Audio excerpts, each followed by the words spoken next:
હવે જિગ્નેશ મેવાણીએ જાહેર મંચ પરથી આદિવાસીઓને કહી દીધું છે કે હવે જય જોહરના નારા સાથે આવી જાઓ ગાંધીનગર.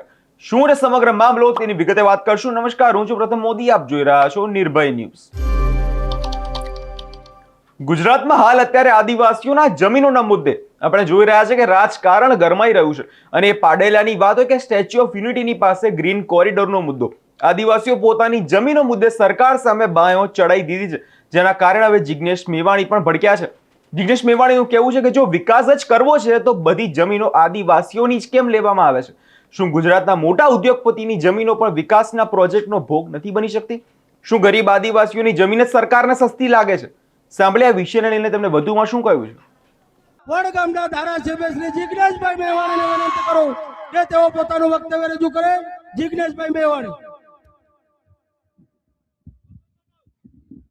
મંચ ઉપર ઉપસ્થિત કોંગ્રેસ પરિવારના સૌ સન્માનીય સાથીઓ, એઆઈસીસી ના સેક્રેટરી ઓઝા સાહેબ, આપણા પ્રભારી મુકુલ વાસનિકજી, પ્રદેશ પ્રમુખ શ્રી અમિતભાઈ ચાવડા, જેમના નેતૃત્વમાં એક ઐતિહાસિક જબરદસ્ત જન આક્રોશ રેલી નીકળી છે.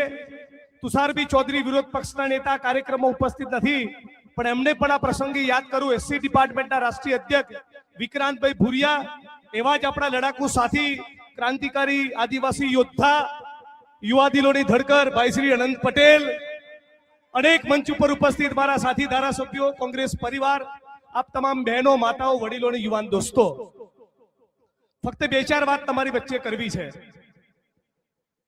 આ દાહોદ એટલે એ ધરતી જેણે આદિવાસીઓની સામે સ્વતંત્રતાના આંદોલનમાં બલિદાન આપ્યા અને પોતાના લોહીથી જે ધરતીને સીંચી, એ ધરતીનું નામ છે દાહોદ.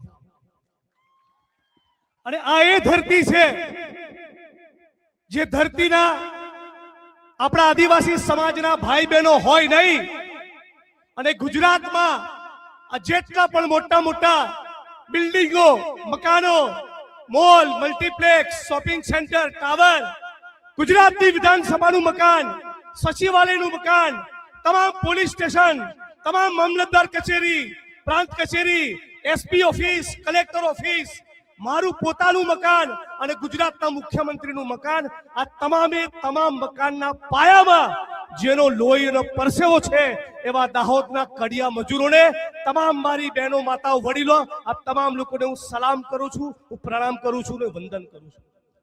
સાથીઓ, સમય પાકી ગયો છે.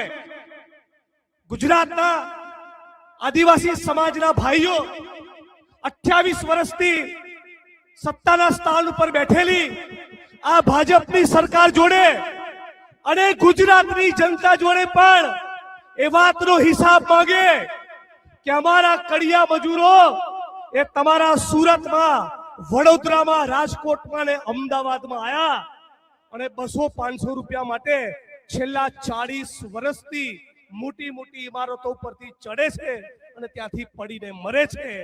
આનો હિસાબ માંગવાનો સમય, ભારતીય જનતા પાર્ટીની પાસે હિસાબ માંગવાનો સમય આજે આવી ગયો છે. સાથી, હું ઘણી વાર વિચારતો હોઉં કે અમદાવાદની અંદર જોઈએ, એક તરફ ઉદ્યોગપતિઓના દીકરા અને દીકરીઓ અને આપણા દાહોદના, ગોધરાના, પંચમહાલના, સોનગઢના, વ્યારાના, વાપીના, બાંસવાડાના, ડુંગરપુરના આદિવાસી સમાજના બાળકો એ સિમેન્ટની થેલી અને કપચીના ઢગલાની અંદર એમનું બાળક ઉછેરતું હોય છે.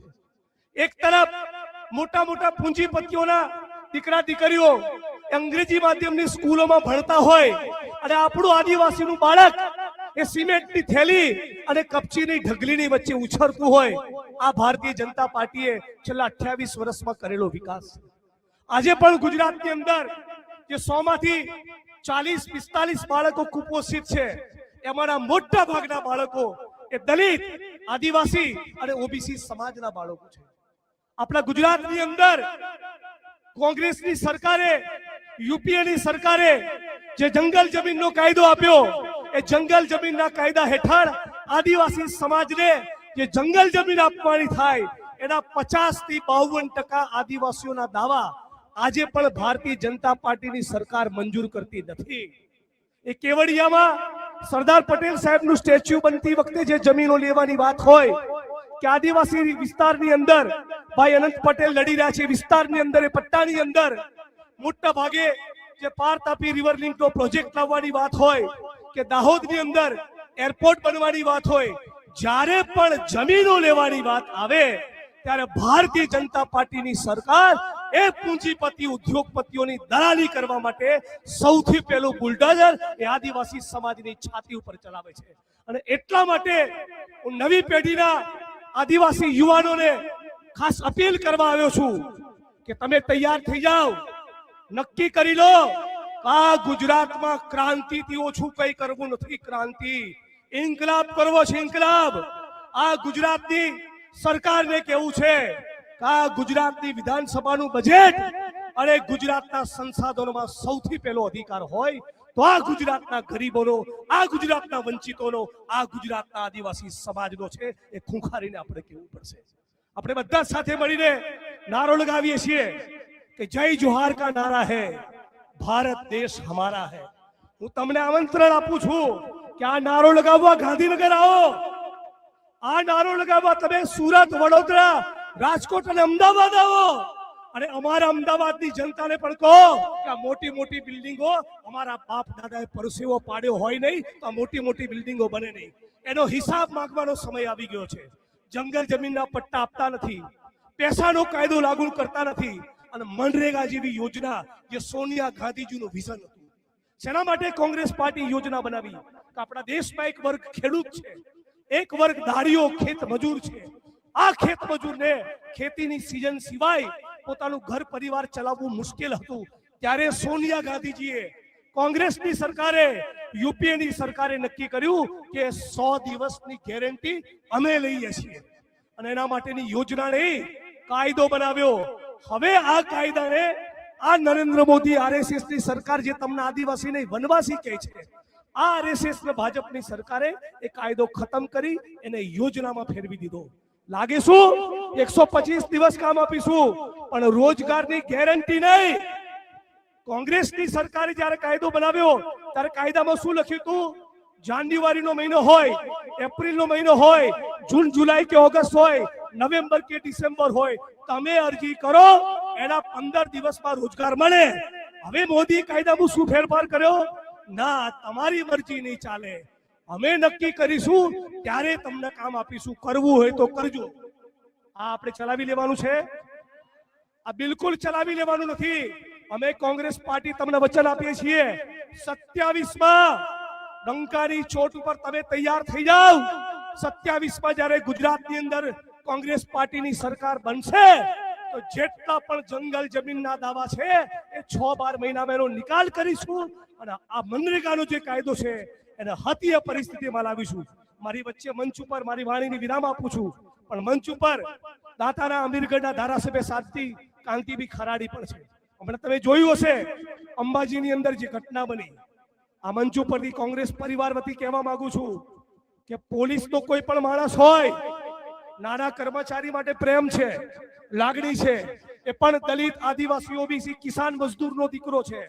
પણ પોલીસના ઉચ્ચ અધિકારીઓને જો ચરબી હોય અને જંગલ ખાતાવાળાને બહુ ચરબી હોય તો કહી દેવાના છીએ આખા ગુજરાતની અંદર જે જિલ્લામાં, જે તાલુકામાં અમારા આદિવાસી સમાજના માણસોને તમે રંજાડ્યા છે ને, બધાની ફાઇલ તૈયાર કરીને સરકાર બન્યાને 1 વર્ષમાં તમારો હિસાબ કરીશું, જેથી ફરી કોઈ આદિવાસીનું નામ ન લે. જિગ્નેશ મેવાણીનું સ્પષ્ટ કહેવું છે સરકાર દ્વારા આદિવાસીઓ સાથે વિકાસના નામે ખોટું કરવામાં આવી રહ્યું છે. તે માટે જ જય જોહરના નહાર સાથે ગાંધીનગર આવો અને પોતાના હક માટે અને જમીનોના મુદ્દે ઉગ્ર રજૂઆત કરો જેવી વાત છે.